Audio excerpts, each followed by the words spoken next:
வீட்டில் சிம்பிளாக இருக்கக்கூடிய ஒரு 3 பொருள் வச்சு தான் நம்ம ஒரு சட்னி ரெடி பண்ண போகிறோம். அதுதான் உளுந்தம்பருப்பு சட்னி.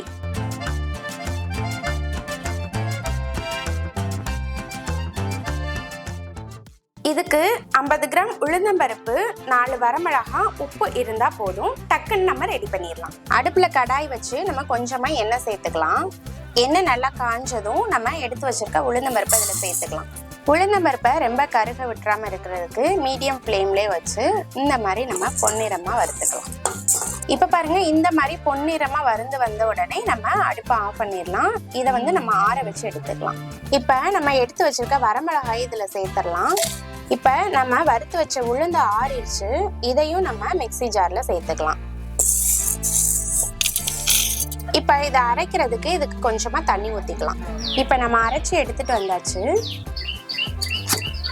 இதை நம்ம இப்போ ஒரு பாத்திரத்தில் மாற்றிடலாம். இந்த சட்னி நமக்கு தண்ணியாக தான் வேணும். அதனால இதில் நம்ம கொஞ்சம் தண்ணி ஊற்றி அதை கட்டிப்படாமல் கரைச்சி வச்சுக்கலாம். இப்போ அடுப்பில் ஒரு கடாய் வச்சுக்கலாம். இதில் நம்ம 1 ஸ்பூன் அளவு எண்ணெய் சேர்த்துக்கலாம். எண்ணெய் நல்லா காஞ்சதும் கடுகுளுந்தம்பருப்பு சேர்த்துக்கலாம்.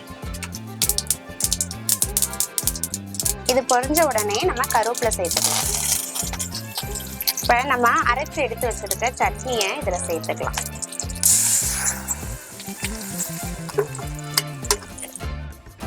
அடுப்பை சிம்மிலே வச்சுக்கோங்க. இந்த மாதிரி கிண்டி விட்டுக்கிட்டே இருங்க, இல்லைன்னா அடியில் கெட்டி பிடிச்சிரும். சட்னி லைட்டாக சூடானாலே போதும், நம்ம அடுப்பை ஆஃப் பண்ணிடலாம். இல்லைன்னா சட்னி ரொம்ப கொழகொழப்பாக ஆயிரும். இப்போ பாருங்க, உளுந்தம்பருப்பு சட்னி ரெடி ஆயிடுச்சு. இது இட்லி தோசைக்கெல்லாம் சூப்பராக இருக்கும். நீங்களும் ரெடி பண்ணி பார்த்துட்டு எப்படி இருக்குங்கிறத கமெண்ட் பண்ணுங்கள். நம்ம வீடியோ பிடிச்சிருந்தா லைக் பண்ணுங்கள். தேங்க்யூ.